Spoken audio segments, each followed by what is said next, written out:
Olá, boa tarde. Meu nome é Carolina, eu faço o curso de Geografia Bacharelado. Hoje eu vou apresentar um seminário sobre o geógrafo Espiridião Faisson. Só um minutinho que eu vou partilhar a minha tela. Só um minuto.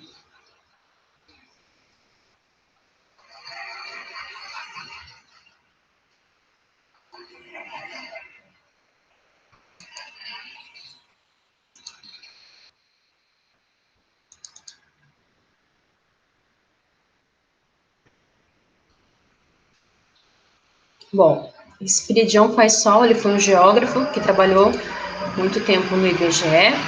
Ele nasceu em 1923 e faleceu em 1997.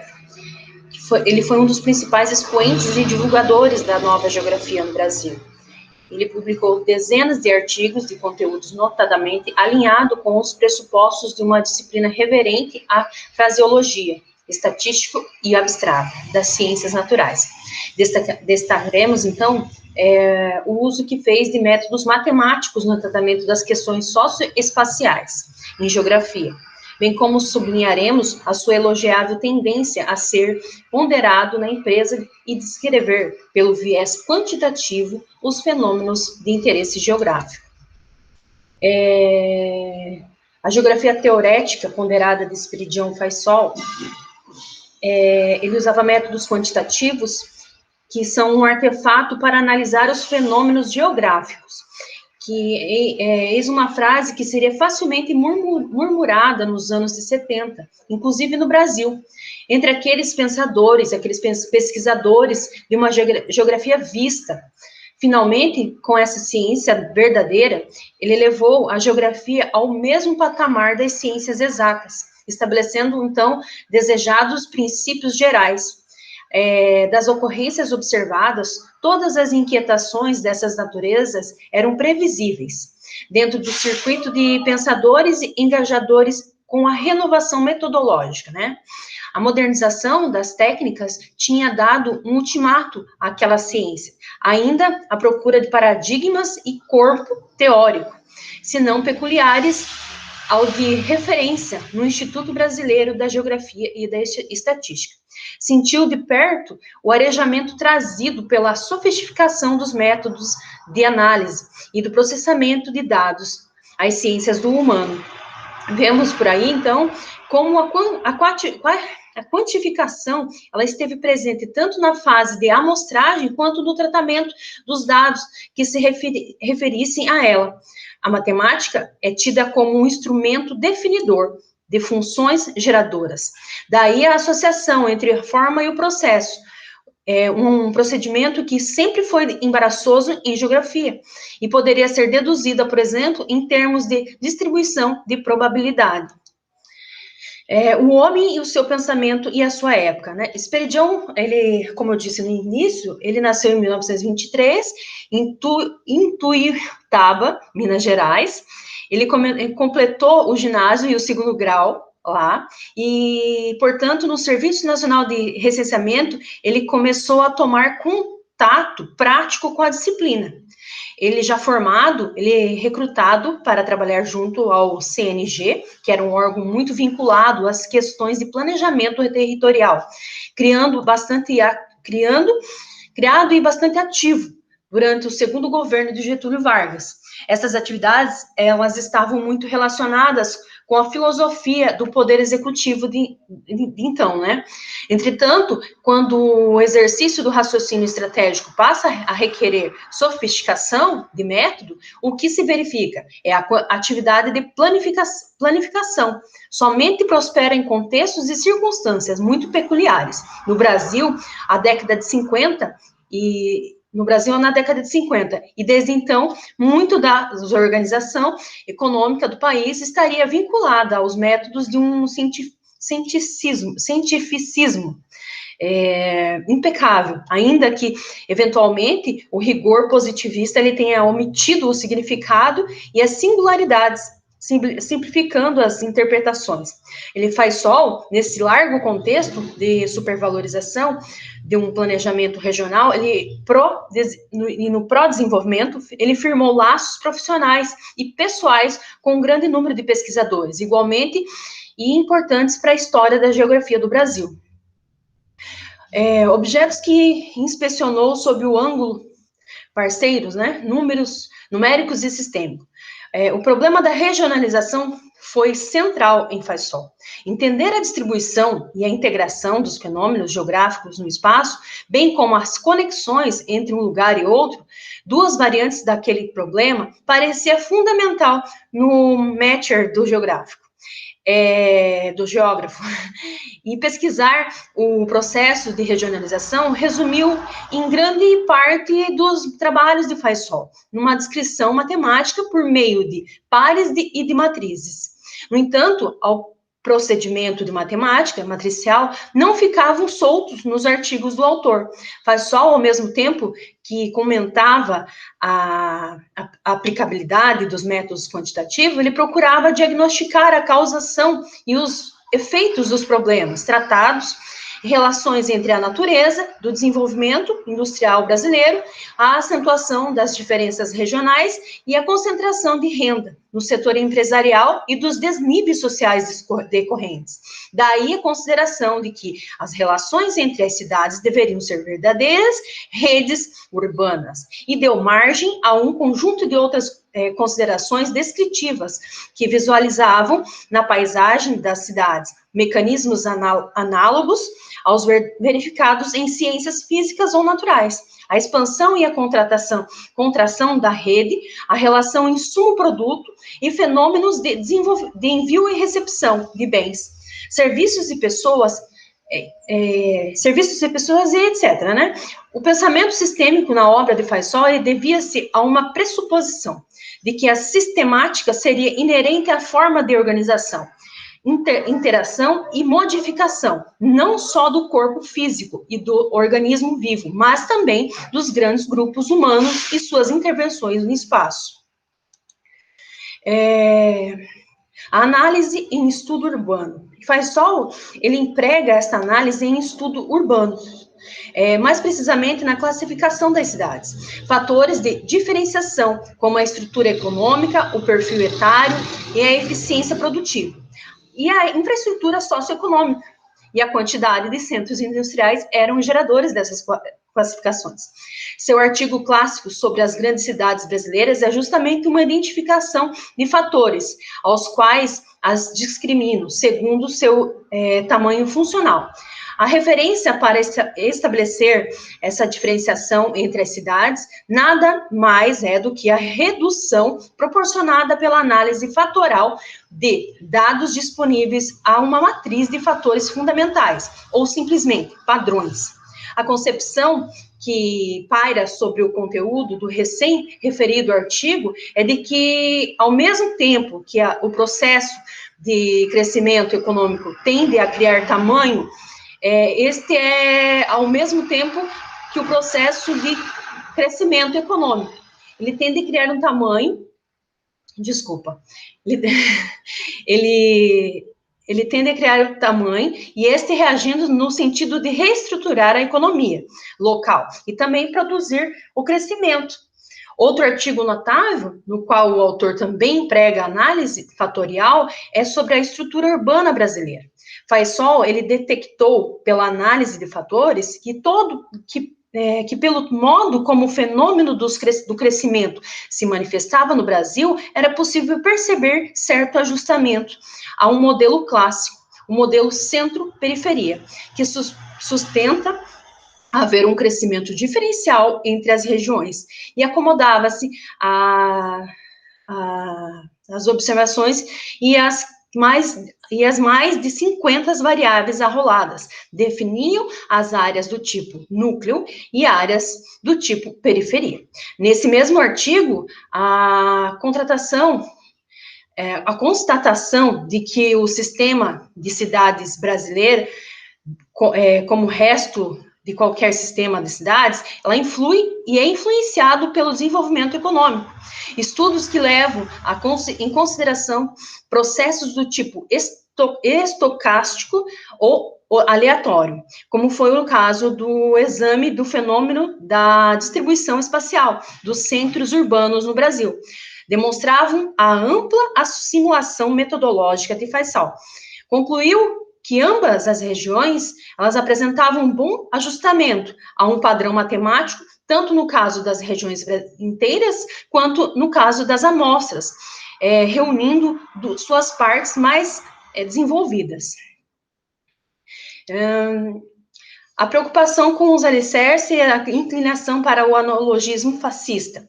Esperidião Faisal, ele inquietou-se muito com a epistemologia da geografia, ou seja, com os aspectos conceituais e os metodológicos, e com a validade das argumentações teóricas. E foi gratificante termos podido examinar textos de um geógrafo tão envolvido com o tema, tais como a teoria do conhecimento, o princípio da casualidade, o clássico atrito entre o determinismo e o indeterminismo. A simples menção aos problemas teóricos da ciência em geral, mas, sobretudo, das ciências da sociedade, flagrou seu interesse nos vários campos da filosofia. É notável sua capacidade de envolver num só texto vários eixos temáticos, fato que, aliás, não verificamos apenas nos artigos, cujo título por si só já evidenciava a preocupação epistêmica. Assuntos como a adoção de princípios da física, a rejeição das teorias simplistas, a impossibilidade de uma visão científica desprovida de preconceitos e valores, a incapacidade humana de uma percepção total da realidade. Para isso, ele cita em muitas oportunidades alguns autores, geógrafos e filósofos, cujas obras são não estranhamente, costumam inspirar a reflexão dos mesmos assuntos. A busca de uma compreensão teórica do processo migratório no Brasil revelou variações regionais do fenômeno, e dado que esta heterogeneidade tinha relevância para uma política de orientação dos fluxos migratórios, o recurso ganhou prestígio no círculo dos geógrafos identificados como planejamento. O modelo de crescimento urbano e o metropolitano no Brasil podia, enfim, ser elucidado com o auxílio de uma técnica que considerava o peso e o entrosamento mútuo das variáveis. A cadeia de Markov, com toda a sua simplificação e detalhes problemáticos, ela constitui uma ferramenta mais na empresa de se alinhar em uma geografia verdadeiramente científica, a par de utilitária.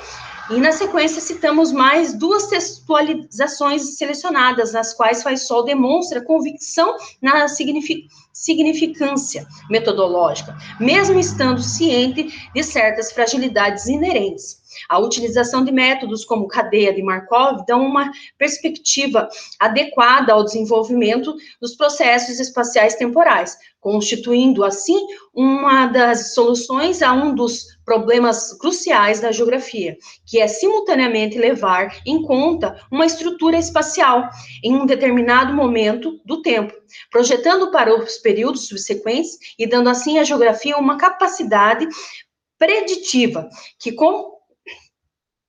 que ela não possuía. Por exemplo, no caso dos modelos de crescimento populacional, levar em consideração o comportamento rítmico desigual entre as regiões de um país e o papel das imigrações internas em função do rigorismo,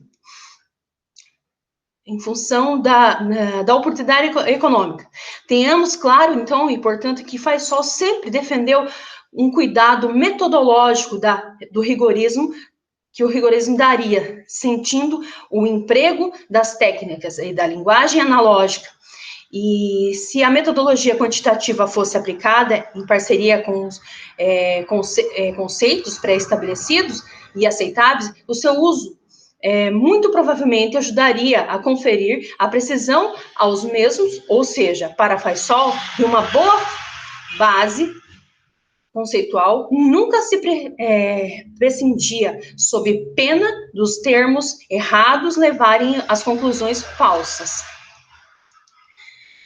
A evolução do pensamento geográfico, transitoriedades e persistências. No início da sua carreira, Espiridião Faisal esteve envolvido com temas de colonização, do desenvolvimento agrícola no cenário histórico. Uma das questões latentes era a mudança da capital da República, e Faisal procurava expor o risco que seriam imitentes se as ações não fossem previdentes do problema. Já observados em outros lugares. Nos artigos dos anos 80, encontramos um Faisal ainda bastante preocupado com a temática do desenvolvimento regional, sendo que já explicitamente, encarando-se pela ótica da urbanização, ele vê como um desafio pensar a organização espacial territorial no cenário contemporâneo de relações em nível global. Aparentemente, ele teria perdido o sentido da preocupação com os problemas internos aos países, sobretudo aqueles que dizem respeito à organização de seus territórios, diante do sistema hegemônico, o qual faria instituir, disseminar valores e efeitos e propagaria a ideia de que só a internacionalização do gerenciamento de recursos garante a eficiência do seu uso. Cada um recebe o que consegue num processo em que o capital é seguramente o mais forte, na maioria das vezes, tanto no nível intranacional, como principalmente no nível transnacional. Isso não significa exatamente uma mudança de visão na geografia, e tampouco a dificuldade em construir uma teoria geográfica. O que, em última análise, significa teorizar integrativamente a natureza e o homem. Deixou de manter os incrédulos com seus dois pés atrás e de preocupar mesmo os profissionais que, como Faisal, estiveram engajados no movimento da renovação. Faisal, ele supõe ter havido uma espécie de levante anti-qualificação, que infelizmente só demonstrava a ignorância e o preconceito do grupo de pesquisadores. O qualificar em Faisal diz respeito não só à precisão e à experimentação generalizadora, mas às racionalidades instrumental e ao teste de modelos abstratos. Essa utilização da visão naturalista e consequente aplicação mais direta do rigor matemático deu à geografia um cientificismo, de que ela necessitaria para afirmar-se. Embora a linguagem matemática e a busca de uma geometria nos processos espaciais tenham lhe valido alguns exageros que foram duramente criticados e aos poucos sendo corrigidos, aí como numerosas instâncias da crítica anti ou de fervor quantitativo, peca-se pelos excessos. Já o apelo ao historiador, ao historicismo, só um minutinho, deixa eu mexer aqui.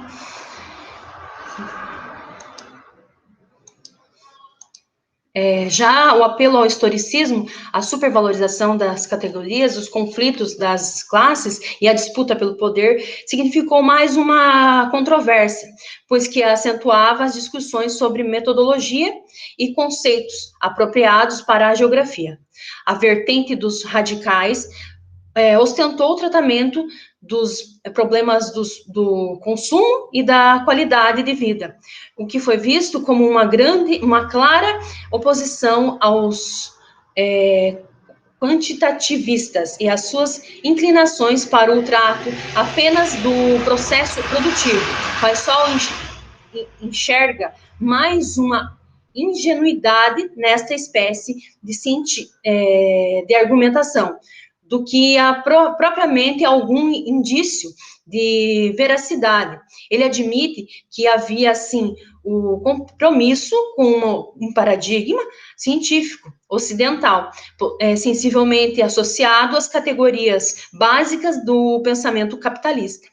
Mas considerar um elo mais estreito entre a tendência quantitativa e a ideologia do capitalismo, assumindo todas as suas perversidades, Faisal não achou justo. O método usado poderia ser, como foi na maioria dos casos, uma função otimizadora, mas era preciso entender que não se maximizam apenas lucro e renda, como se o modelo impusesse a regra, pois seria possível,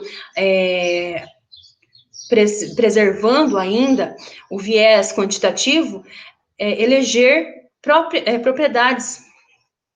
prioridades, outras tais como salário, distribuição equineme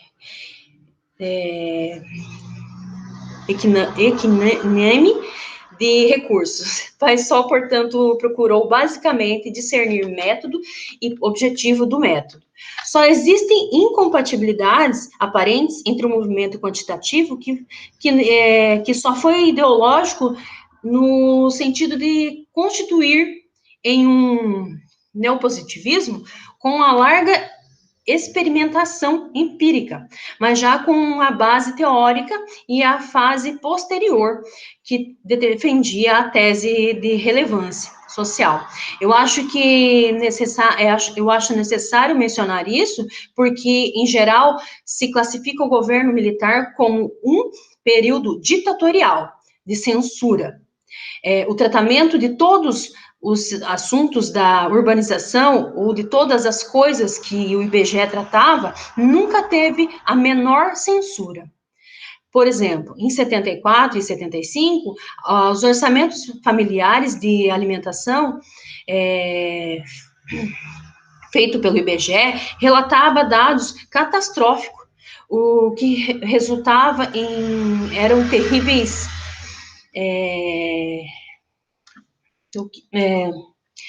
ele relatava dados catastróficos. Os resultados eram terríveis. Se detectava fome no Nordeste numa quantidade que não era imaginada. Esses dados eram terríveis e nunca houve a menor interferência de ninguém, não só na divulgação dos dados, como o uso desses dados para quem quisesse usar. Esse foi o período que a geografia teve um papel extremamente importante e um prestígio realmente enorme. Faisal foi um geógrafo de estirpe. Ainda que muitos estudantes de graduação não saibam, Faisal percebeu uma geração de profissionais que, para serem úteis e a esfera de decisão, precisavam deixar-se inocular pelo vírus do pensamento estratégico. Nela, a inserção de técnicas quantitativas abre vários sorrisos, até então embargados por uma compilação de dados pouco eficientes.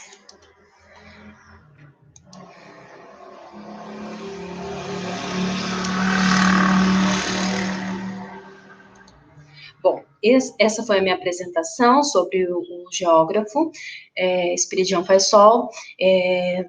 Eu pude aprender muito sobre esse estudo que ele fez na geografia quantitativa, esse poder colocar a matemática na ajuda, né, da própria geografia. E ele teve muitos livros que ele escreveu. Eu até teria feito um relatório aqui, só que eu acabei perdendo a minha pasta. Então, eu vou ficar devendo o nome dos livros dele. Muito obrigado pela paciência. Até mais.